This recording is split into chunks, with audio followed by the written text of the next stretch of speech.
Hello students, welcome to global online. This is Ankita Sood. Paper one के final revision के लिए आज हम क्विक रिवीजन सीरीज शुरू कर रहे हैं, जिसमें स्टूडेंट्स टीचिंग एप्टीट्यूड अगले 60 मिनट्स के अंदर हम पूरा रिवाइज करेंगे। इस सीरीज की सबसे खास बात यह है कि अगर अभी भी आपने कोई टॉपिक या कोई यूनिट नहीं पढ़ा है तो उसके सारे कॉन्सेप्ट्स आपके क्लियर भी हो जाएंगे। साथ ही स्टूडेंट्स आपको एक आइडिया भी मिल जाएगा कि कौन कौन से ऐसे टॉपिक्स हैं जो कि आपको जरूर एग्जाम के लिए पढ़कर जाने हैं। तो इसी के साथ फिर सीरीज को शुरू करते हैं। स्टूडेंट्स देखिए, एग्जाम में सिर्फ 40 दिन बाकी रह गए हैं और अभी भी अगर पेपर वन आपने नहीं पढ़ा है तो आप ये 40 डेज क्रैश कोर्स को ज्वाइन कर सकते हो। इसमें देखिए आपको डेली लाइव क्लासेस मिलेंगी। लाइव क्लासेस के साथ आपका 40 दिन में सिलेबस तो हम कवर करेंगे ही, साथ में आपको जो भी डाउट्स हैं उसको भी डिस्कस करेंगे। एक बार में अगर आपका डाउट क्लियर नहीं होता है तो आपको हम फिर उस चीज के बारे में और ज्यादा समझाएंगे और आपके डाउट्स क्लियर करके ही रहेंगे। साथ में आपको कुछ ऐसी आसान ट्रिक्स बताएंगे जिससे कि एग्जाम की तैयारी करना तो आसान होगा ही, साथ में पेपर अटेम्प्ट करने में भी आपको बहुत ज्यादा मदद मिलेगी। फाइनल रिवीजन के लिए नोट्स एंड मॉक टेस्ट और क्वेश्चन बैंक भी आपको हम देते हैं, और जैसा हमारा पेपर आता है हिंदी और इंग्लिश में एज इट इज वैसे ही क्वेश्चंस आपके लिए लेकर आए हैं डिटेल्ड एक्सप्लेनेशन के साथ। तो आप इस कोर्स को ज्वाइन करने के लिए ग्लोबल ऑनलाइन ऐप को डाउनलोड कीजिए। स्टोर सेक्शन पर सर्च बार में मध्य प्रदेश सेट जैसे ही आप लिखते हो तो यहाँ पर लाइव क्लासेस आपके सामने आ जाएंगी। लाइव क्लासेस को अगर आप बार बार रिवाइज करना चाहते हो, देखना चाहते हो, तो कंटेंट पर जा करके ये आप कंप्लीट कोर्स को फॉलो कर सकते हो। और ये देखिए यहाँ पर यूनिट वाइज आपकी रिवीजन को आसान करने के लिए हम इस तरीके से फोल्डर्स आपके लिए लेकर आए हैं। आप चाहो तो ये 2 नंबर्स दे रही हूँ, अंकिता मेरा नाम है, और आप इन नंबर्स पर भी कॉल या मैसेज कर सकते हो। ये वो टॉपिक्स हैं जो कि बार बार एग्जाम में पूछे जाते हैं, तो अगर अभी भी आप लोग 1 महीने में सिर्फ ये टॉपिक्स को अच्छे से पढ़ लेते हो तो मैं आपको 100% श्योरिटी देती हूँ कि पेपर वन में इजीली 80 प्लस स्कोर किया जा सकता है। तो सबसे पहले हम देखेंगे टीचिंग का इंट्रोडक्शन, यानी कि शिक्षण का परिचय। अभी जैसे मैं आप लोगों को पढ़ा रही हूँ ये टीचिंग है। आप लोग मेरे वीडियो से, मेरे सेशन से कुछ सीख रहे हो, वो लर्निंग होती है। मेजर ऑब्जेक्टिव जो होता है टीचिंग का, वो लर्निंग को इफेक्टिव बनाना ही होता है।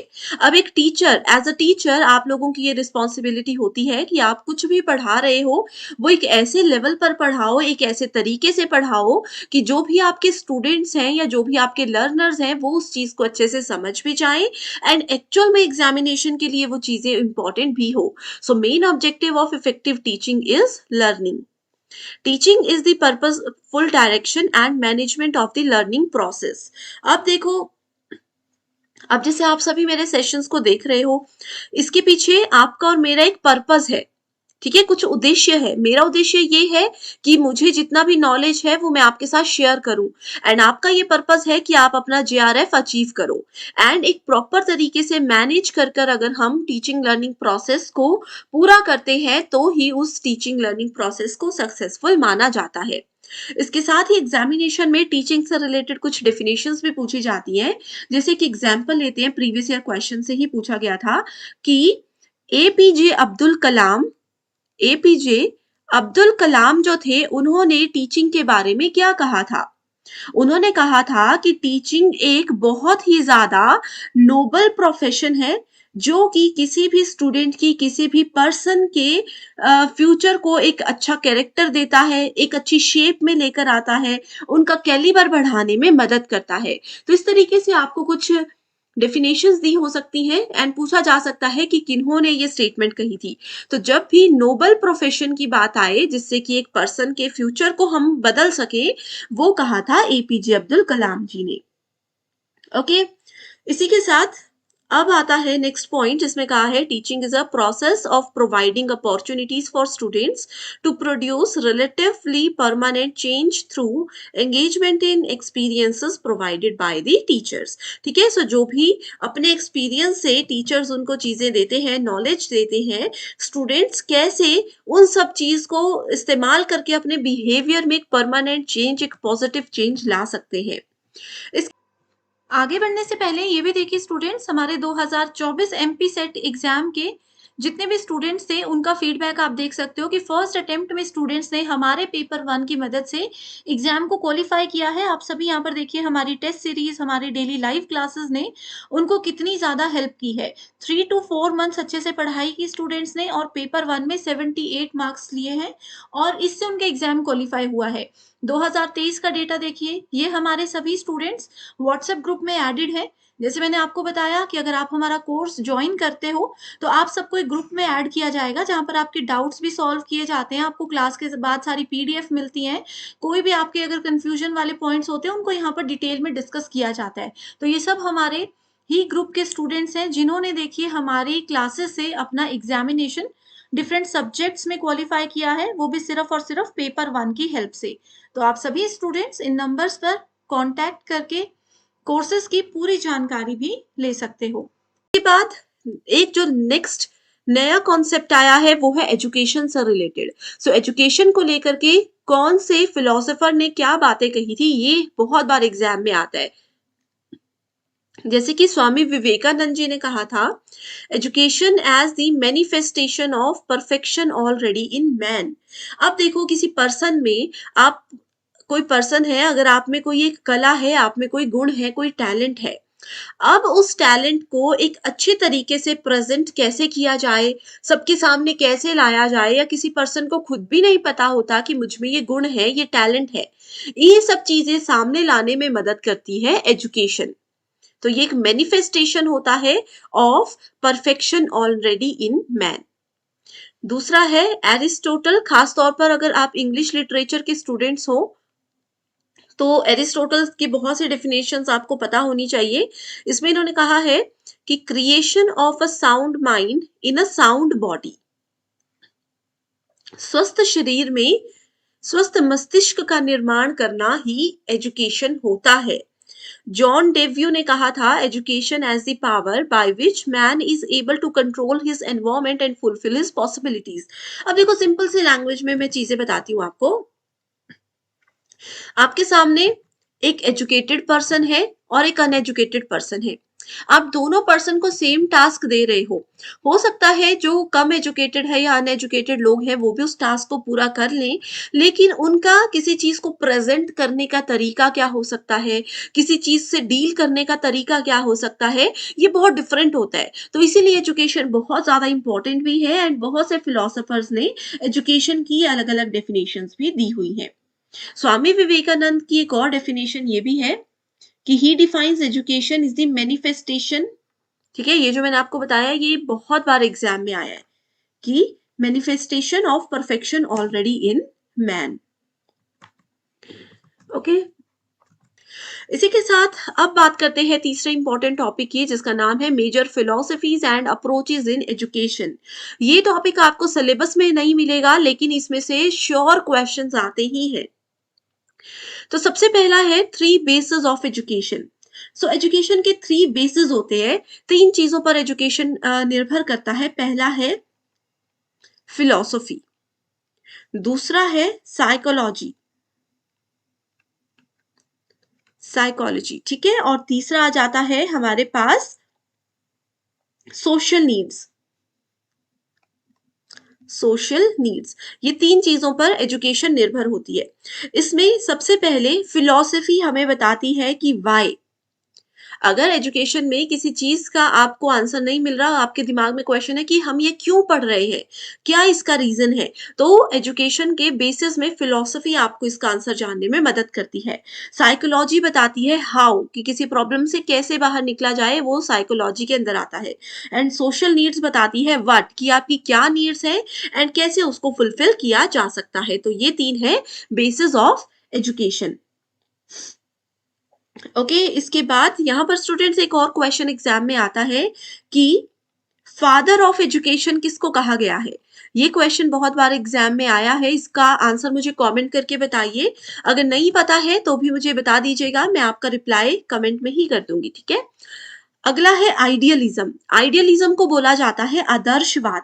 ओके, आदर्शवाद हमें ये बोलता है कि जो भी गॉड होता है, कई लोग आपने देखे होंगे ना वो आदर्शवादी होते हैं, उनका कहना होता है कि जो हमारे स्पिरिचुअलिज्म वाली चीज़ें होती है, जो हमारे भगवान के द्वारा कही गई बातें हैं, गीता में कही गई बातें हैं, सिर्फ़ वही सत्य है। इसके अलावा इंसान जो कहते हैं, वो कुछ भी सत्य नहीं है। अब कई लोग ऐसा मानते हैं कि समय के साथ-साथ हमें भी जीवन में परिवर्तन लाने चाहिए, लेकिन आइडियलिज़्म ये कहता है कि जो चीज़ें स्पिरिचुअल होती हैं, जो चीज़ें गॉड से रिलेटेड होती हैं, उनमें कभी भी बदलाव नहीं लाए जा सकते। उनमें जो लिखा है उसी को हमेशा फॉलो किया जाना चाहिए। That is called idealism. इसकी एक बेसिक टर्म है, वो है माइंड एंड सेल्फ। तो यहाँ पर जो भी आपको ये टर्म नज़र आती है, जहाँ पर भी ये टर्म आपको नज़र आती है, आपने डायरेक्टली आइडियलिज़्म को ही करेक्ट आंसर आइडेंटिफाई कर लेना है, ठीक है? इसमें कहा है कि जो भी चीज़ें संसार में बनाई गई हैं, भगवान के द्वारा ही बनाई गई हैं। असली नॉलेज जो होता है इंसान का, वो उसके माइंड से ही उसको मिलता है। आस-पास के लोगों से जो चीज़ें सीखी जाती हैं, वो टेम्परेरी होती हैं। ये सब चीज़ें आइडियलिज़्म में कही गई हैं। एंड आइडियलिज़्म के बारे में किस-किस ने कहा है, तो इसके बारे में सबसे पहले तो प्लेटो ने भी डेफिनिशंस दी थी। ये एक फिलॉसफर का नाम है। इसके बाद स्वामी दयानंद जी है, स्वामी विवेकानंद जी है और श्री अरबिंदो है। ये सब आइडियलिज्म के मेन प्रोपोनेंट थे। इनका नाम एग्जाम में जरूर पूछे जाते हैं। और साथ में इन सब का ये मानना था कि हमारी जो स्पिरिचुअल बुक्स होती हैं, उनमें जो भी चीजें कही है वो निरपेक्ष है, यानी कि एब्सोल्यूट है और बिल्कुल इटर्नल है और अनचेंजिंग है, जिनको किसी भी हालत में कोई भी इंसान बदल नहीं सकता। एंड एजुकेशन के साथ अगर इसको रिलेट करने की बात की जाए, तो इसमें कहा जाता है कि इसमें हमेशा मॉरल एंड वैल्यू एजुकेशन पर ही ध्यान दिया जाता था कि किस पर्सन के लिए कौन सी चीज एक्चुअल में इंपॉर्टेंट थी, वो चीजें यहाँ पर सिखाई जाती थी। सो ये जितने भी पॉइंट्स मैंने बताए, ये प्रीवियस ईयर क्वेश्चन से ही लेकर आई हूँ, ठीक है? इसके बाद अगला आ जाता है नेचुरलिज्म, यानी कि प्रकृतिवाद। नेचुरलिज्म आइडियलिज्म का बिल्कुल ऑपोजिट है। ये कहता है कि nature alone represents the entire reality. Environment से ही हम सीखते हैं, हमारे आसपास के जो लोग हैं उन्हीं से हम सीखते हैं। उनका जो बिहेवियर है, उनका जो तरीका है, वही एक इंसान फॉलो करता है। Education should be according to nature of child.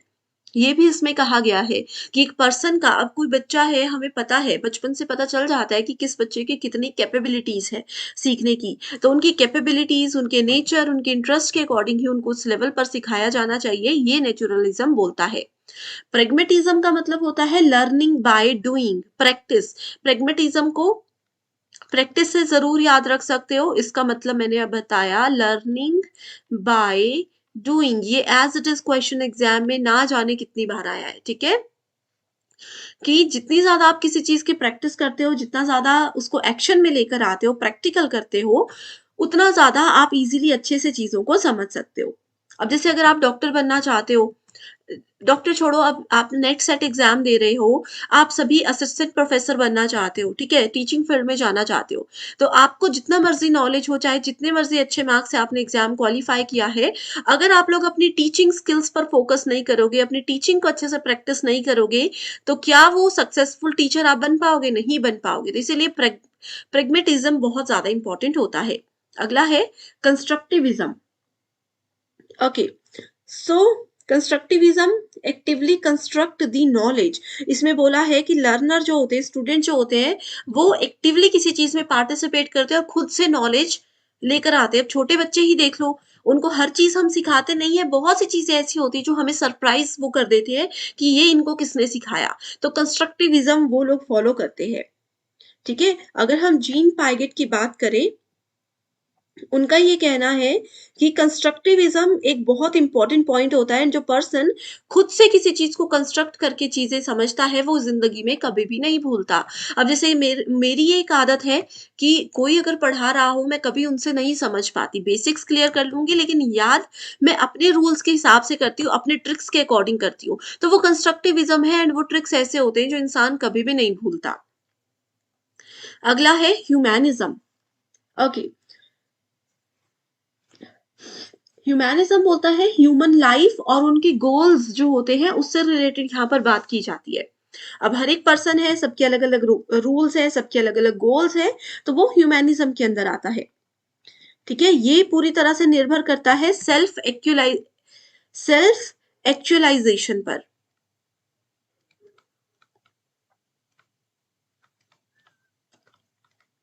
पूरी तरह से सेल्फ एक्चुअलाइजेशन पर ये निर्भर करता है।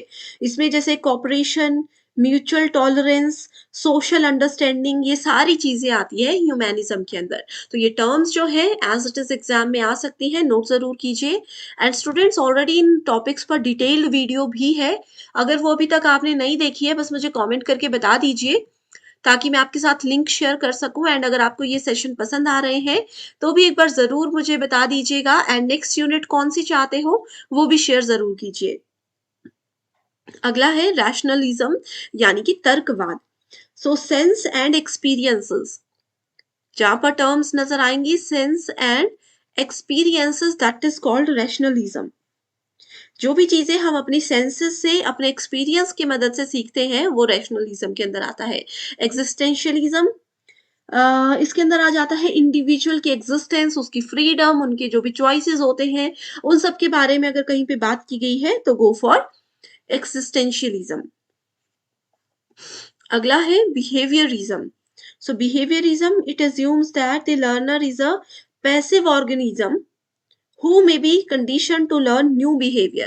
अब देखो, आपका बेसिक बिहेवियर जो होता है किसी पर्सन का वो कोई नहीं बदल सकता, लेकिन फिर भी आप अगर किसी पर्सन के साथ रोज मिलते हो, पूरा पूरा दिन साथ रहते हो, तो उनकी कुछ ना कुछ आदतें आपके अंदर आ ही जाती हैं। अभी आप चाहे जितने मर्जी बड़ी उम्र में हो, जितने मर्जी छोटी उम्र में हो, बिहेवियरिज्म सबके ऊपर बराबर काम करता ही है। ऑब्जर्वेबल बिहेवियर होता है, आपको साथ वाले की आदतें या आपकी आदतें साथ वाले में जाएंगी ही जाएंगी। नेक्स्ट है Gestalt psychology. Gestalt psychology भी बहुत इंपॉर्टेंट है। It believes that the whole is greater than sum of its parts, कि छोटी छोटी चीजें जो है उनको मिला करके भी हम वो नहीं बना सकते जो एक बड़ी चीज हमें देती है, एक बड़ा नॉलेज जो हमें देता है। ओके, सो ये 10 इंपॉर्टेंट फिलोसफीज थी जो कि एग्जाम में बार बार पूछी गई है। एजुकेशन से रिलेटेड कुछ टर्म्स हैं, बहुत ज्यादा इंपॉर्टेंट है, जून 2023 के एग्जाम में एज इट इज आई थी। इसमें कहा था जैसे कि basic education, Wardha education system किसने इंट्रोड्यूस किया था? महात्मा गांधी जी ने। Learning to take place in nature and from nature, जैसे मैंने नेचुरलिज्म हमने पढ़ा है ना, वही चीज है, वो किसने दिया है? रविंद्रनाथ टैगोर ने ये स्टेटमेंट दी है नेचुरलिज्म के बारे में। रविंद्रनाथ टैगोर ने हमें बताया है। Integral education, Shri Aurobindo. Focus on spiritual aspects of Indian philosophy, जो भी हमारे स्पिरिचुअल चीजें हैं इंडियन फिलोसफी के हिसाब से उन पर फोकस किया जाए, ये कहा था डॉक्टर सर्वपल्ली राधाकृष्णन ने। एज इट इज आई थी स्टेटमेंट्स, फटाफट इसको नोट कर लीजिए, फटाफट पढ़ लीजिए, श्योर है कि एक क्वेश्चन आएगा ही आएगा। ठीक है, okay, next we have basic teaching models, जो कि बहुत ज्यादा इंटरेस्टिंग सेक्शन है। पेडागोजी है सबसे पहले। पेडागोजी मॉडल जो होता है ये एक बेसिक और पारंपरिक यानी कि कन्वेंशनल मॉडल होता है। ये सिर्फ और सिर्फ फोकस करता है art and science of teaching पर, art and science of teaching पर ये फोकस करता है। एंड एग्जामिनेशन में जो इसमें से क्वेश्चन आता है वो है कि स्टेप्स क्या होते हैं पेडागोजी मॉडल के, यानी कि शिक्षा शास्त्र मॉडल के कितने और कौन कौन से स्टेप्स होते हैं। इसमें बेसिकली 5 स्टेप्स होते हैं। सबसे पहला है प्रिपरेशन, उसके बाद है प्रेजेंटेशन। पहला है प्रिपरेशन यानी कि किसी चीज को कैसे आप प्रिपेयर करते हो। दूसरा है कैसे किसी चीज को आप प्रेजेंट करते हो। उसके बाद है एसोसिएशन यानी कि जिस जगह पर आप उस चीज को प्रेजेंट कर रहे हो कैसे उसको एसोसिएट करके लिंक करके वहां पर रिप्रेजेंट करना है। उसके बाद अगला आ जाता है जर्नलाइजेशन एंड लास्ट आ जाता है application.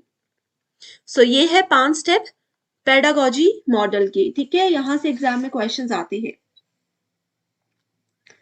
Okay, linking new material to relevant existing ideas, ये प्रिपरेशन होता है कि अपने पुराने नॉलेज को यूज करके नए आइडियाज को कैसे आप लोग इजीली जनरेट कर सकते हो। दूसरा आ जाता है andragogy. Andragogy model, learners are self directed. Self directed, andragogy मतलब खुद से। इतने इसमें स्टूडेंट्स एक्टिव होते हैं कि वो खुद को समझते हैं कि कौन सी चीज हमारे लिए सही है, कौन सी चीज गलत है, कैसे किस चीज को फॉलो किया जाए। ओके, सो एंड्रागॉजी मॉडल में they don't receive knowledge but interpret through discovery and या इसमें सेल्फ इवैल्यूएशन भी होता है, अपना मूल्यांकन खुद वो करते हैं। यहाँ पर उनको मूल्यांकन के लिए किसी टीचर, किसी एजुकेटर या किसी की भी जरूरत नहीं है। तो ऐसे जो समझदार बच्चे होते हैं जो अपना अच्छा बुरा समझते हैं, अब जैसे आप लोग हो, आप लोगों को कोई देखने वाला नहीं है, शायद आपके घर वाले भी नहीं आपको बोलते होंगे कितना बड़ा टेस्ट लेते हैं, कुछ नहीं बोलते होंगे। तो ये स्टूडेंट्स ऐसे होते हैं, अडल्ट स्टूडेंट्स होते हैं जो कि अपना अच्छा बुरा समझते हैं, उनकी खुद की तैयारी कैसी चल रही है वो भी अच्छे से समझते हैं और उस अकॉर्डिंग तैयारी आगे भी करते हैं। सो एंड्रागॉजी में हमेशा अडल्ट लर्निंग को फॉलो किया जाता है एंड इसका मेजर पॉइंट होता है कि सेल्फ इवैल्यूएशन ये हमेशा करते हैं। नेक्स्ट है एंड्रागॉजी पेडागॉजी के साथ साथ एक और मॉडल होता है ह्यूटागॉजी। इसमें से काफी कम क्वेश्चंस आते हैं लेकिन पढ़ लीजिए। सेल्फ डिटर्मिनेशन लर्निंग इसको कहा जाता है, सेल्फ डिटर्मिनेशन लर्निंग। ठीक है, एक टर्म और है, प्रीवियस ईयर क्वेश्चंस में आया था बार बार कि पेडागॉजी को और क्या बोला जाता है। पेडागॉजी को एंगेजमेंट टर्म के साथ रिलेट किया जाता है, एंड्रागॉजी को कल्टीवेशन के साथ, कल्टीवेशन के साथ रिलेट किया जाता है एंड ह्यूटागॉजी को realization, it goes with realization. ठीक है, सो ये 3 टर्म्स है, ये अगर आपने याद रख ली तो काफी इजी हो जाएगा आप लोगों को क्वेश्चन समझने में। पेडागॉजी एंगेजमेंट, एंड्रागॉजी कल्टीवेशन और ह्यूटागॉजी रियलाइजेशन। ओके, अगला मॉडल है Robert Glazers model of teaching. इस मॉडल का एक दूसरा नाम भी होता है जिसको कहा जाता है teach the teacher, teach the teacher model. And ये एक फ्रेमवर्क होता है टीचिंग के लिए जो कि मेजर फोकस करता है स्टूडेंट्स की एक्टिव पार्टिसिपेशन पे, कि क्लास में कोई भी एक्टिविटी हो रही है तो ये पूरा ध्यान रखता है कि स्टूडेंट्स अच्छे से पार्टिसिपेट करें एंड फीडबैक पर भी यहाँ पर मेजर फोकस रखा जाता है। ये मॉडल रॉबर्ट ग्लेजर के द्वारा बनाया गया था 1970s में, इसीलिए इसका नाम रॉबर्ट ग्लेजर्स मॉडल रखा गया है। ओके, इसमें 3 मेन फेजेस होते हैं, 3 स्टेप्स पर ये फॉलो करता है। पहला है प्रेपरेशन, दूसरा होता है प्रेजेंटेशन एंड तीसरा होता है प्रैक्टिस। एग्जाम में ये पूछा जाता है कि रॉबर्ट ग्लेजर्स मॉडल कौन से 3P प्रोसेस पर काम करता है, तो वो है preparation, presentation and practice. Okay, next model है SAMR model, SAMR SAMR model. तो सबसे पहले तो SAMR की आपको फुल फॉर्म पता होनी चाहिए। S का मतलब होता है सब्स्टिट्यूशन, A का मतलब होता है ऑगमेंटेशन, M का मतलब होता है modification and R stands for redefinition, R stands for redefinition here। ठीक है, सो ये इसकी फुल फॉर्म है। This framework provides, this is basically provided for educators जहां पर मल्टीपल इंटीग्रेटेड लेवल्स होते हैं एंड ये चीज का ध्यान रखा जाता है कि जितने भी इंटीग्रेटेड लेवल्स होते हैं इन पर अच्छे से क्लासरूम में फोकस किया जाए। ठीक है, सो एग्जाम में सिर्फ इसकी फुल फॉर्म ही पहले पूछी जा सकती है, इससे ज्यादा कुछ नहीं पूछा जाता। सब्स्टिट्यूशन में बेसिकली फोकस किया जाता है कि यहाँ पर कैसे हम लोग टेक्नोलॉजी का यूज करें। Technology here acts as a direct tool substitute with no functional change, जैसे कि गूगल अर्थ, ये सब चीजों को हम यूज करते हैं। ऑगमेंटेशन होता है, यहाँ पर टेक्नोलॉजी का यूज किया जाता है एज डायरेक्ट टूल सब्स्टिट्यूट। ठीक है, ये होता है डायरेक्ट टूल सब्स्टिट्यूट, यहाँ पर भी डायरेक्ट टूल सब्स्टिट्यूट के रूप में यूज किया जाता है स्पेशली फॉर फंक्शनल इंप्रूवमेंट्स। उसके बाद आता है मॉडिफिकेशन, यहां पर टेक्नोलॉजी को अलाउ किया जाता है फॉर टास्क रीडिजाइन, किसी भी टास्क को वापस चेंज करना चाहते हैं, रीडिजाइन करना चाहते हैं तो मॉडिफिकेशन यूज होता है। एंड रीडेफिनेशन हमें कहता है कि इस केस में, इस स्टेप में टेक्नोलॉजी को हम परमिशन देते हैं for the creation of new task and previously incompleted task को भी कंप्लीट किया जाता है और न्यू टास्क को भी यहाँ पर क्रिएट किया जाता है। ओके, इसके अगला मॉडल है मेरिल्स प्रिंसिपल ऑफ इंस्ट्रक्शन। सो ये जो टास्क होता है, ये जो प्रिंसिपल होता है, इसके अंदर 5 चीजें आ जाती है। ठीक है, सबसे पहला है कि ये टास्क सेंटर्ड होता है, टास्क सेंटर्ड रहता है। इसके बाद इसमें एक्टिवेशन आता है, उसके बाद आ जाता है demonstration, then we have application and integration.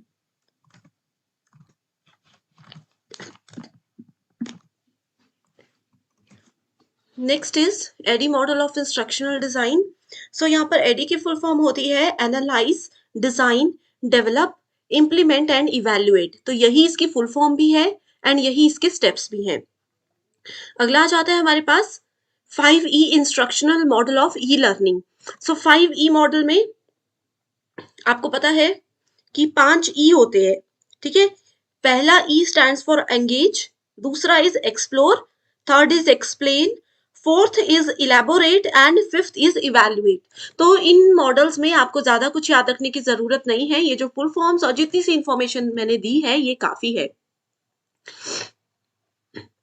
Okay, so pedagogy andragogy already हम डिस्कस कर चुके हैं। नेक्स्ट है हमारे पास nature and characteristics of teaching. अब देखो डायरेक्ट डेफिनेशंस है, फटाफट से हम इसको डिस्कस करेंगे। सो पहला पॉइंट में कहा गया है teaching is an interactive process. अब मैं आप लोगों को पढ़ा रही हूँ, मैं आप लोगों को होमवर्क क्वेश्चंस भी दे रही हूँ। मान लीजिए हम क्लासरूम में बैठकर पढ़ रहे हैं, ऐसे में मैं आपसे बात करे जाऊं, बोले जाऊं, लेकिन आप लोग कुछ रिस्पॉन्स ही नहीं दे रहे हो, ना यस में ना नो में, कोई जवाब ही नहीं दे रहे हो, तो हमारी टीचिंग लर्निंग इंटरेक्टिव नहीं होगी, रिस्पॉन्सिव नहीं होगी। सो टीचिंग को यानी कि शिक्षण को अच्छा बनाने के लिए ये बहुत ज्यादा जरूरी है कि टीचिंग लर्निंग प्रोसेस जो है वो इंटरेक्टिव होना चाहिए। दूसरा है it is a process of development and learning.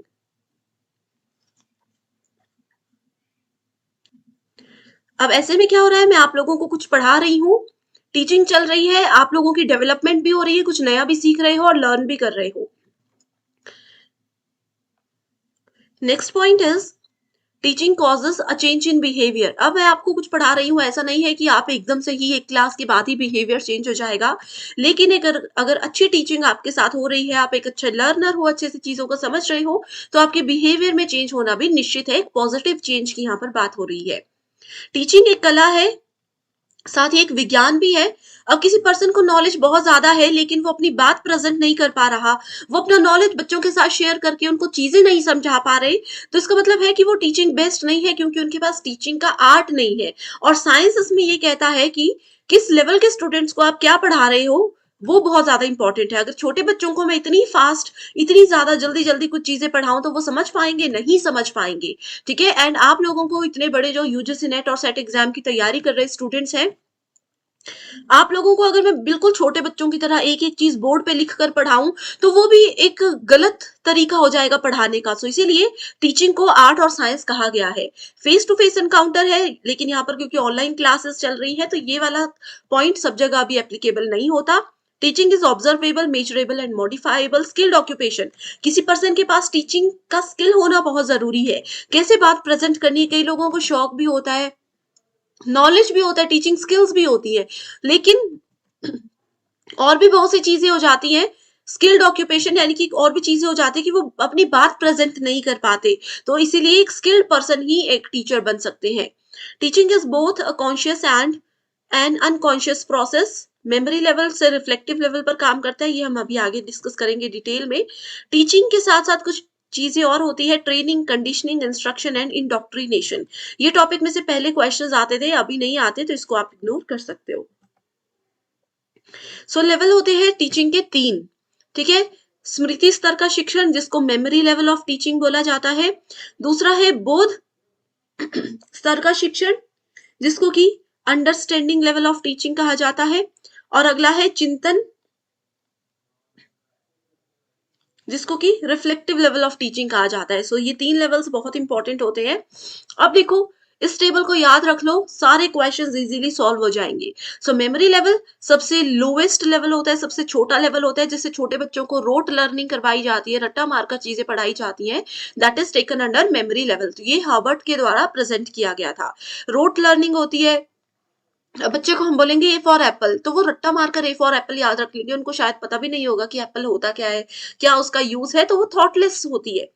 Oral और रिटन टेस्ट इसमें लिए जाते हैं, लोअर क्लासेस में होते हैं, टीचर सेंटर्ड होते हैं, जो टीचर पढ़ाना चाहें, जैसे टीचर पढ़ाना चाहें, क्योंकि बच्चे को इस लेवल पर कुछ भी पता नहीं होता है। Next is understanding level of teaching. ये मिडिल लेवल होता है टीचिंग का, जिसको कि मॉरिसन के द्वारा प्रेजेंट किया गया था। ये थॉटफुल होता है, mastery of subjects by developing understanding. ठीक है, यहाँ पर क्या था, जैसे बच्चे को एबीसीडी सिखाई गई फटाफट से, यहाँ पर बच्चों को एबीसीडी का मीनिंग बताया जाएगा कि ए फॉर एप्पल होता है, एप्पल एक फ्रूट होता है, इसको खाया जाता है। तो अंडरस्टैंडिंग लेवल में मेमोरी लेवल के नॉलेज को एक अपर लेवल पर ले जाकर चीजों को डिटेल में एक्सप्लेन किया जाता है। इसमें बच्चे थोड़ा बहुत चीजों को सोचना समझना शुरू कर देते हैं, लेकिन फिर भी ये टीचर सेंटर्ड ही होता है, क्योंकि इसमें बच्चे अपने आप से कुछ नहीं सीखते, जो टीचर करवाएंगे, जो टीचर समझाएंगे वही रहता है। हाईएस्ट लेवल होता है reflective level. Reflective level Hunt के द्वारा बनाया गया था, इनके मेन प्रोपोनेंट हंट थे। Use of knowledge and research skills to solve real life problems. So अभी तक देखो, अंडरस्टैंडिंग लेवल और मेमोरी लेवल में आपने जो कुछ भी नॉलेज कलेक्ट किया, उस नॉलेज को कहाँ पर यूज करना है रियल लाइफ में, कैसे उसको इस्तेमाल करके कुछ नया बनाना है, कुछ नया सीखना है, वो आता है रिफ्लेक्टिव लेवल के अंदर। ओके, सो देखो स्टूडेंट्स, यही चीजें हैं। जैसे आप लोगों ने बचपन में कुछ चीजें पढ़ी है, ड्राइंग सीखी होगी, बचपन में ड्राइविंग सीखी, किसी ने कुछ साल पहले ड्राइविंग सीखी होगी, इमरजेंसी में कब वो चीजें कहाँ पर काम आ जाए वो हमें नहीं पता होता। तो रिफ्लेक्टिव लेवल हमें यही बोलता है कि जो भी हमारा नॉलेज है, जो भी हमारे दिमाग में हमने अंडरस्टैंडिंग और मेमोरी लेवल में सीखा है, उसको रियल लाइफ सिचुएशंस में प्रॉब्लम को सॉल्व करने के लिए यूज किया जाता है, और ये होता है सेंटर्ड, लर्नर सेंटर्ड। डेमोक्रेटिक होता है रोल, जो कि बहुत ही ज्यादा एक्टिव रोल रहता है स्टूडेंट्स का। ये देखो क्वेश्चन है, which of the following level of teaching lay stress on critical shifting of ideas at the highest cognitive level. So highest cognitive level क्या होता है, रिफ्लेक्टिव लेवल होता है। तो यहाँ पर करेक्ट आंसर क्या है, ऑप्शन नंबर 3। ऐसे क्वेश्चंस एग्जाम में आते हैं। Okay, so next model is very important and very interesting, that is Bloom's taxonomy. So Bloom's taxonomy के बिना कोई भी एग्जाम पूरा नहीं होता। ठीक है, सो ब्लूम्स टेक्सोनॉमी, देखो ब्लूम ने कहा था कि जो 3 लेवल्स है टीचिंग के, इससे कुछ काम नहीं चलेगा, हमें हमारी टीचिंग लर्निंग को बहुत सारे डोमेन्स में डिवाइड करना पड़ेगा।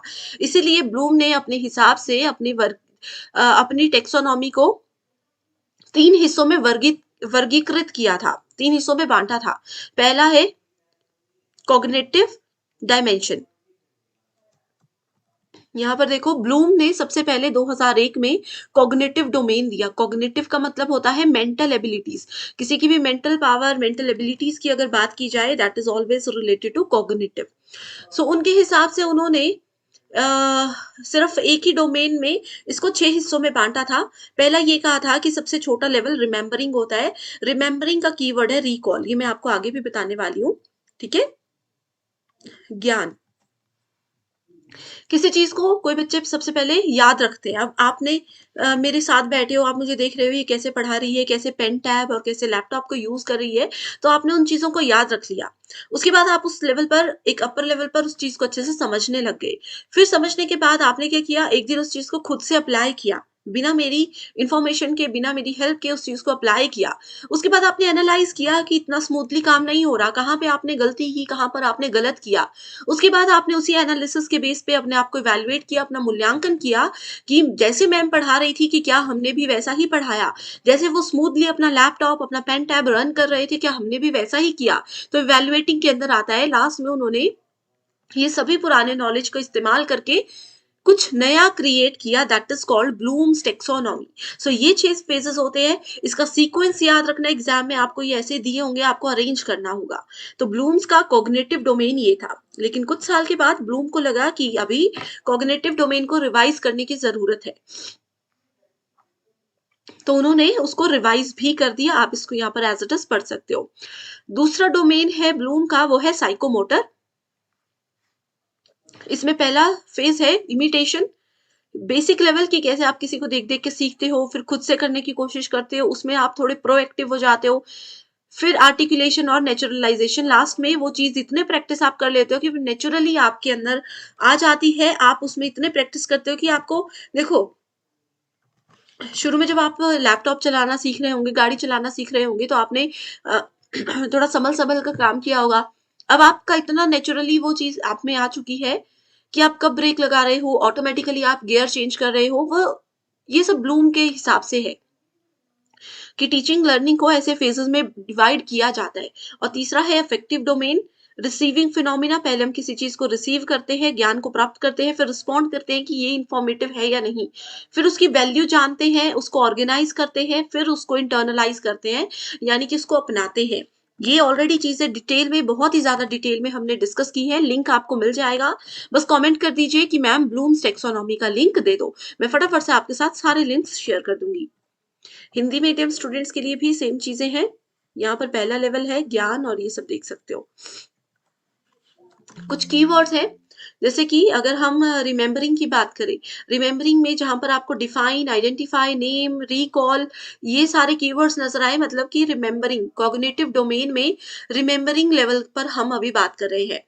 अगर आपको किसी एग्जाम्पल में कहा है कि एबीसी नाम की किसी लड़की ने अपना जो है आईडी और ये सब चीजें वेरीफाई करवाई, मतलब कि इवेल्युएटिंग फेज की बात की जा रही है, तो हिंदी मीडियम भी यहाँ पर देख सकते हो। बहुत इंपॉर्टेंट है ये चार्ट, इसको एज इट इज नोट जरूर कीजिए। देखो जो मैं कह रही थी ना, ब्लूम्स टेक्सोनॉमी की अरेंजमेंट पूछी जाती है, करेक्ट सीक्वेंस पूछा है, ये 2020 का क्वेश्चन है। ठीक है, सो देखो क्या आता है, सबसे पहले रिसीव करते हैं हम, फिर रिस्पॉन्ड करते हैं, फिर वैल्यू, फिर ऑर्गेनाइजेशन, फिर कैरेक्टराइजेशन। देखो क्या है करेक्ट आंसर। ठीक है, इसका करेक्ट आंसर खुद से ढूंढकर मुझे रिप्लाई कमेंट में चाहिए ही चाहिए। स्टूडेंट्स, अगर आपको लग रहा है कि ये सेशन बहुत ज्यादा फास्ट हो रहा है, थोड़ा सा स्लो मुझे करना चाहिए, तो भी आप मुझे कमेंट करके एक बार जरूर बताइए। आपके सजेशंस को जरूर फॉलो किया जाएगा। एंड नेक्स्ट यूनिट कौन सी चाहिए वो भी बता दीजिए। नेक्स्ट है हमारे पास गैगनीज टेक्सोनॉमी। गैगनीज एक एजुकेशनल साइकोलॉजिस्ट थे, जिन्होंने कहा कि सिर्फ 3 लेवल से काम नहीं चलेगा, हमें एजुकेशन को रिप्रेजेंट करने के लिए कम से कम 9 स्टेप्स को फॉलो करना चाहिए। तो वो 9 स्टेप्स एग्जाम में पूछे जाते हैं। पहला है gain the attention of the learners. एक अच्छा टीचर बनने के लिए, खासतौर पर छोटे बच्चों की अगर यहाँ पर बात की जा रही हो, एक अच्छा टीचर बनने के लिए आपको सबसे पहले अपने स्टूडेंट्स का ध्यान अपनी तरफ लाना है। Inform learners of the objective, कि आज हम कक्षा में क्या पढ़ने वाले हैं वो उनको बताओ। कल की क्लास में हमने क्या पढ़ा था वो पहले डिस्कस करेंगे थोड़ा सा, और आगे की क्लास में हम क्या पढ़ेंगे उस चीज को थोड़े से शॉर्ट में बताने का। ठीक है, 4th स्टेप में कहा है कि प्रेजेंट द कंटेंट। अब यहाँ से आप अपनी क्लास को शुरू करो। लर्निंग गाइडेंस बताओ, स्टूडेंट्स को धीरे धीरे पढ़ाना शुरू करो, देखो कि उनको बेसिक इंट्रोडक्शन समझ आई है या नहीं, उसके बाद अगले लेवल पर जाओ। परफॉर्मेंस, उनको प्रैक्टिस, देखो कितनी वो चीजों को समझ पाए हैं, कितना नहीं समझ पाए हैं। उसके बाद फीडबैक भी उनको प्रोवाइड करो कि कहाँ पर कमी रह रही है, कहाँ पर वो चीजों को और अच्छे से समझ सकते हैं। उनकी परफॉर्मेंस को असेस करो and enhance retention and transfer to the job. Okay, so इस तरीके से 9 स्टेप्स में इस चीज को गैगने ने डिवाइड किया था। ओके, अब जैसे कि इतनी देर से हम टीचर सेंटर्ड और लर्नर सेंटर्ड मेथड की बात कर रहे हैं। जो भी स्टूडेंट्स हैं, अगर आप टीचिंग एप्टीट्यूड पढ़ रहे हो तो टीचर लर्नर सेंटर्ड आपको आना ही चाहिए। ठीक है, टीचर सेंटर्ड वो होते हैं जिसमें टीचर फोकस रखता है, टीचर क्या पढ़ाएंगे, कैसे पढ़ाएंगे, वो सब डिसाइड करते हैं। लर्नर सेंटर्ड में लर्नर पर फोकस रखा जाता है, लर्नर कौन से तरीके से पढ़ना चाहते हैं, कैसे पढ़ना चाहते हैं, वो सब चीजें आती है। और ये आती है mixed strategy. Teacher centre basically जो बहुत बड़े बड़े क्लासरूम्स होते हैं जहां पर 100-200 बच्चे एक साथ हों, वहां पर लर्नर सेंटर्ड यूज किया जाता है।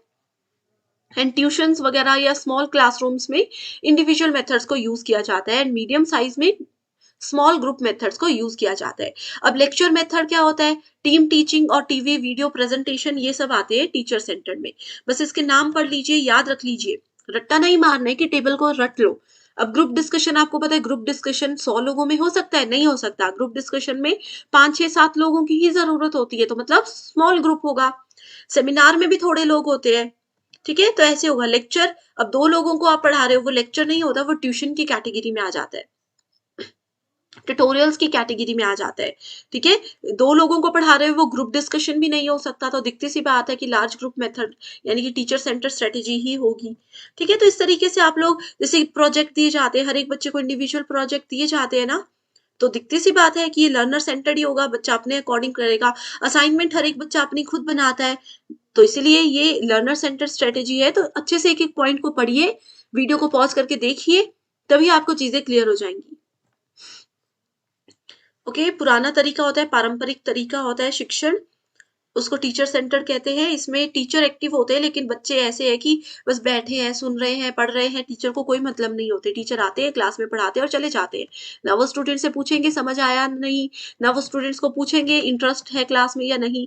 फ्लेक्सिबिलिटी नहीं होती, स्टूडेंट्स में भी इतनी पावर नहीं होती कि वो बच्चों को पूछ सके। कोई ग्रुप एक्टिविटी नहीं है, एक टीचर है, क्लास में आ रहे हैं, पढ़ा रहे हैं और चले जा रहे हैं। पारंपरिक तरीका, वन वे कम्युनिकेशन, क्योंकि यहाँ पर सिर्फ टीचर बोलते हैं, स्टूडेंट्स नहीं। लेक्चर, टीम टीचिंग, ये सब इसके अंदर आता है। लर्नर सेंटर्ड मेथड मॉडर्न होता है, जिसमें स्टूडेंट्स बहुत एक्टिव होते हैं। आजकल के स्टूडेंट्स इतने एक्टिव है कि अगर आपको उनको टीचर का पढ़ाने का तरीका समझ नहीं आ रहा, तो वो सामने से भी पूछ लेते हैं कि अपना तरीका थोड़ा-सा चेंज कीजिए। या टीचर्स भी उनको सामने से पूछते हैं कि कोई दिक्कत है मेरे पढ़ाने के तरीके में, मेरी स्पीड में, तो आप बता सकते हो। जैसे मैं आपसे पूछ रही हूँ कि अगर किसी स्टूडेंट को लग रहा है कि सेशन बहुत ज़्यादा फास्ट जा रहा है, वैसे तो ये रिविज़न सेशन है, इसकी स्पीड इतनी ही होनी चाहिए क्योंकि 60 मिनट्स में आपको रिविज़न करना है, एग्ज़ाम से पहले हेल्प रहेगी, तो इसीलिए ये चीज़ें बहुत इम्पोर्टेंट है। Learner centered teaching means, it means what? It means learners are given an opportunity to construct knowledge and teacher is a guide in the learning process. Learner centered में टीचर उनकी help नहीं करते, पूरा काम करके नहीं देते, सिर्फ गाइड कर सकते हैं। जैसे आप लोग अगर पीएचडी करने जाओगे, रिसर्च आपको खुद करनी है, सिर्फ आपके जो टीचर हैं वो आपको गाइड करेंगे, थोड़ा-थोड़ा आपको बताएंगे कि कहाँ पर चीज़ों पर ध्यान देना है। ओके? सो यहाँ पर भी आप लोग देख सकते हो, एक और क्वेश्चन है इसी के बेस पर, ये भी प्रीवियस ईयर क्वेश्चन है। Learner centred approach is not centred on teacher needs. Teacher की नीड्स के हिसाब से ये होता है, इसमें बोला नॉट सेंटर्ड, तो ये बिल्कुल सही है। The learner centred approach revolves around collaboratively determining the subject matter, बिल्कुल सही है, बिल्कुल बेसिक क्वेश्चन है। नेक्स्ट है ऑनलाइन एजुकेशनल पोर्टल्स, जिसमें सबसे पहले आता है स्वयं। तो स्वयं क्या है? स्वयं में नॉन गवर्नमेंटल ऑर्गेनाइजेशन है, डिजिटल प्रोग्राम है, प्रिंसिपल ऑफ एजुकेशन को फुलफिल करने के लिए ऑनलाइन प्लेटफॉर्म है, या किसी वेबसाइट का नेम है। तो क्या है स्वयं? मुझे कमेंट करके बताइए। ओके, स्वयं देखो एक ऑनलाइन प्लेटफॉर्म है जो कि स्टूडेंट्स के लिए फ्री एजुकेशनल प्रोग्राम्स देता है। बहुत से, देखो इसका टैगलाइन ही है, शिक्षित भारत उन्नत भारत। ओके, सो स्वयं की फुल फॉर्म एग्जाम में पूछी जाती है, जो कि है study webs of active learning for young aspiring minds. ठीक है, तो ये है स्वयं का फुल फॉर्म। इसमें जितने भी स्टूडेंट्स हैं वो किसी भी कोर्स के लिए बिल्कुल फ्री में एनरोल हो सकते हैं। बेस्ट ऑनलाइन टीचिंग प्लेटफॉर्म के लिए इसको बनाया गया है। करंटली अगर यहाँ पर हम 2023 के शुरुआती दिनों की बात करें, तो यहाँ पर ना जाने कितने लाख बच्चे एनरोल ऑलरेडी हो चुके हैं। आप इंडियन हो, इंडिया से बाहर रहते हो, कहीं भी रहते हो, आप इसमें एनरोल हो सकते हो। स्वयं बेसिकली 4 क्वाड्रेंट्स पर काम करता है।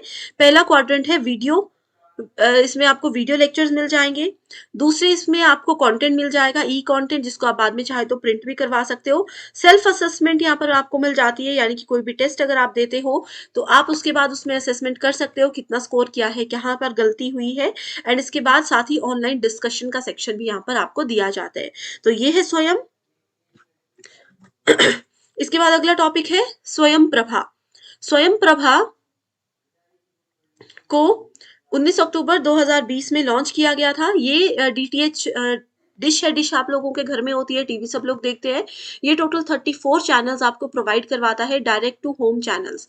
हाई क्वालिटी एजुकेशनल प्रोग्राम्स हैं जो कि 24/7 रन करते हैं। एग्जाम में ये पूछा जाता है कि कौन सा सैटेलाइट स्वयं प्रभा के लिए रिस्पॉन्सिबल है, तो GSAT-15 यानी कि जियो स्टेशनरी सैटेलाइट 15 जो है इसके लिए रिस्पॉन्सिबल होता है।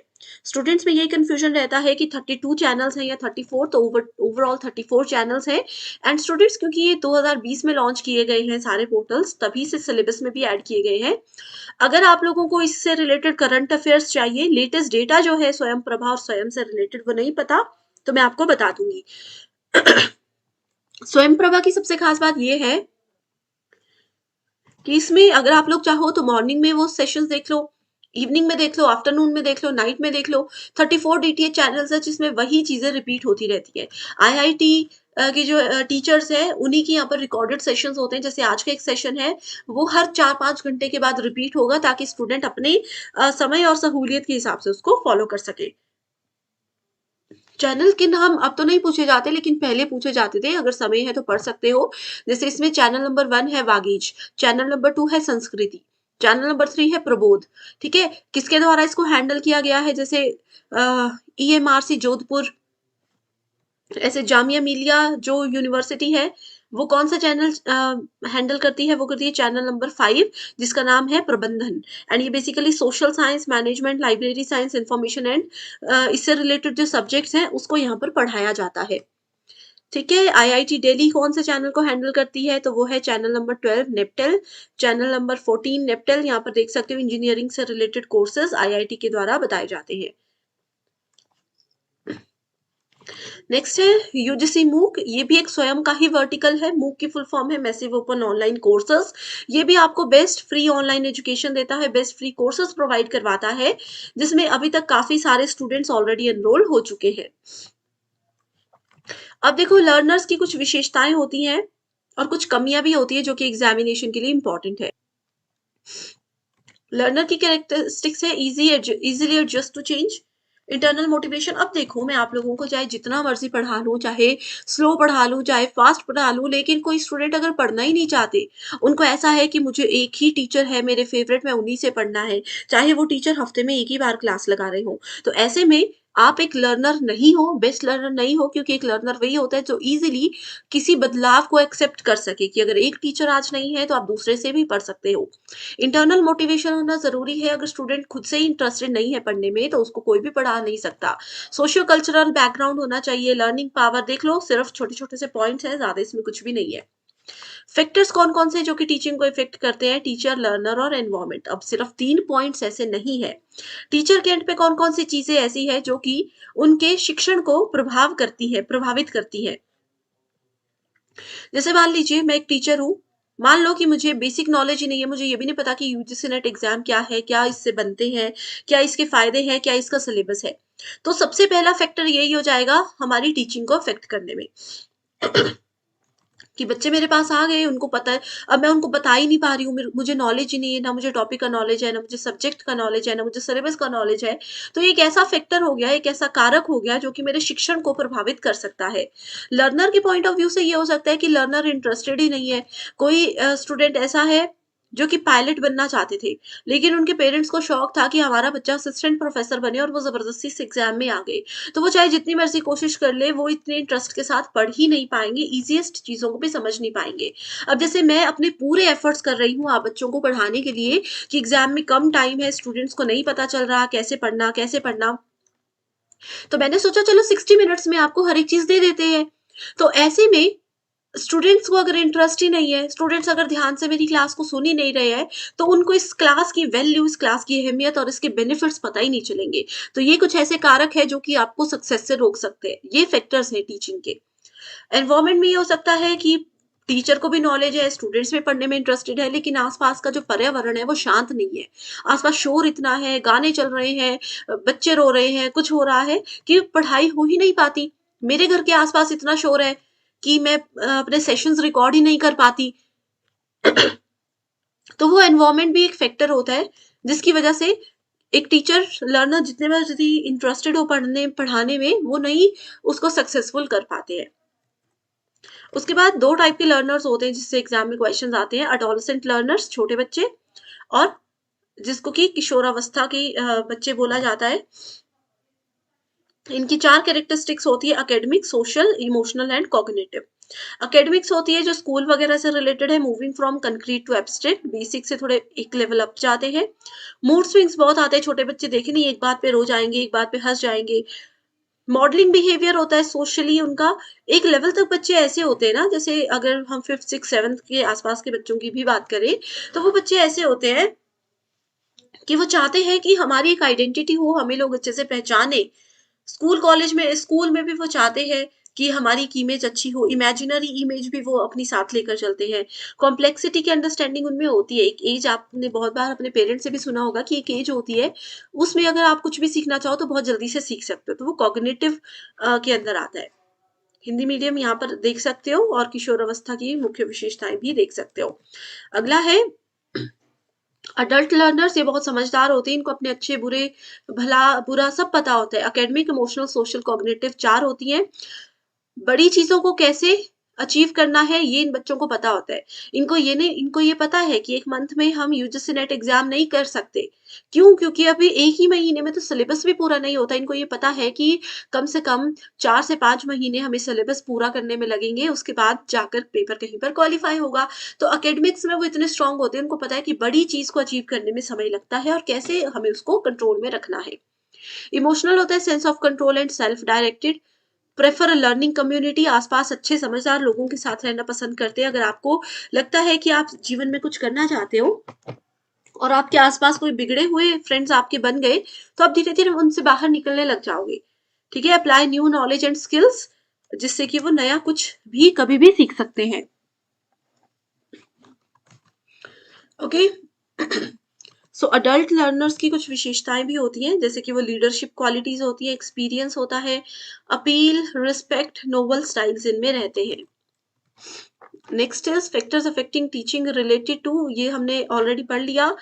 ठीक है, हमने टीचर लर्नर सपोर्ट मटेरियल होता है, जैसे मेरे को नॉलेज भी है, आप पढ़ना भी चाहते हो, लेकिन मेरे पास लैपटॉप ही नहीं है, मैं कैसे पढ़ाऊंगी? मेरे पास व्हाइट बोर्ड ब्लैक बोर्ड ही नहीं है, मैं कैसे पढ़ाऊंगी? इंस्टीट्यूशन जहाँ पर मैं जॉब करती हूँ, जहाँ पर मैं पढ़ाती हूँ, वो मुझे फैसिलिटीज ही नहीं दे रहे, तो वो चीजें भी प्रभाव डाल सकती हैं हमारी टीचिंग लर्निंग में। एनवायरमेंट हम डिस्कस कर चुके हैं, कॉम्पिटेंसी यानी कि क्षमता।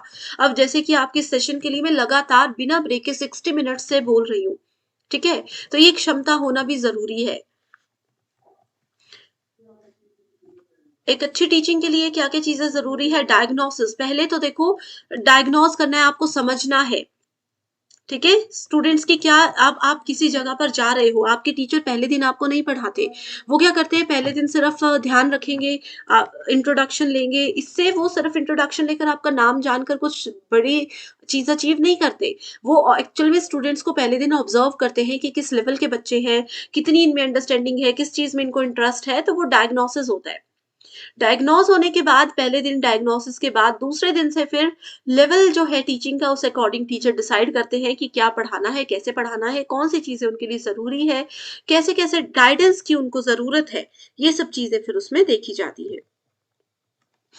Then direction, a teacher offer directional plans, एक टीचर ही एक बच्चे को अच्छा डायरेक्शन प्रोवाइड करवा सकता है, अच्छे से गाइड कर सकते हैं। एंड फीडबैक बहुत इंपॉर्टेंट पार्ट है, कि कहीं पर भी टीचिंग लर्निंग हो या जनरल बातचीत की अगर हम यहाँ पर बात करें, तो फीडबैक बहुत जरूरी होता है।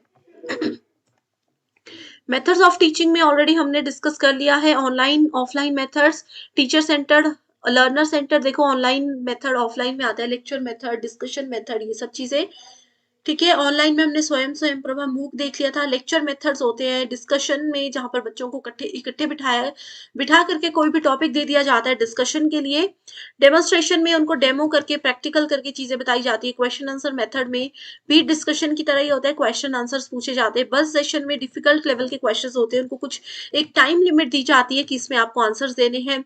ब्रेनस्टॉर्मिंग सेशन में भी एक टॉपिक ऐसा दिया जाएगा जिसके बारे में बच्चों को कुछ भी नॉलेज नहीं होता है, उनको कहा जाएगा कि खुद से नॉलेज गेन करने की कोशिश करो, खुद से इसके बारे में चीजें ढूंढने की कोशिश करो। और प्रोजेक्ट तो आपको पता ही है, स्कूल कॉलेज में बहुत से प्रोजेक्ट्स दिए जाते थे जो कि बच्चों को अपने एंड पर कंप्लीट करने होते थे। नेक्स्ट है ब्लेंडेड लर्निंग, जिसको मिश्रित शिक्षण कहा जाता है। क्लासरूम लर्निंग और ऑनलाइन लर्निंग दोनों को मिला करके इसमें साथ रखा जाता है। अब जैसे क्लासरूम में टीचर पढ़ा रहे हैं लेकिन साथ में उन्होंने लैपटॉप या बड़ी स्क्रीन रखी है जिसमें वो डिजिटली भी आपको पढ़ा रहे हैं, ये होता है मिश्रित ब्लेंडेड लर्निंग। फ्लिप्ड लर्निंग होता है लेक्चर एंड होमवर्क एक्टिविटीज। ठीक है, लेक्चर आप लोगों को इस तरीके से दिया जाएगा। ट्रेडिशनल में क्या होता था, पहले लेक्चर दिए जाते थे और होमवर्क दिया जाता था। उसके बाद फ्लिप्ड लर्निंग में लेक्चर आप लोगों को लैपटॉप कंप्यूटर्स की मदद से पढ़ाए जा रहे हैं और क्लासरूम एक्टिविटीज के लिए आपको स्कूल में बुलाया जा रहा है। ये होता है फ्लिप्ड, यानी कि उसको उल्टा कर दिया, फ्लिप कर दिया।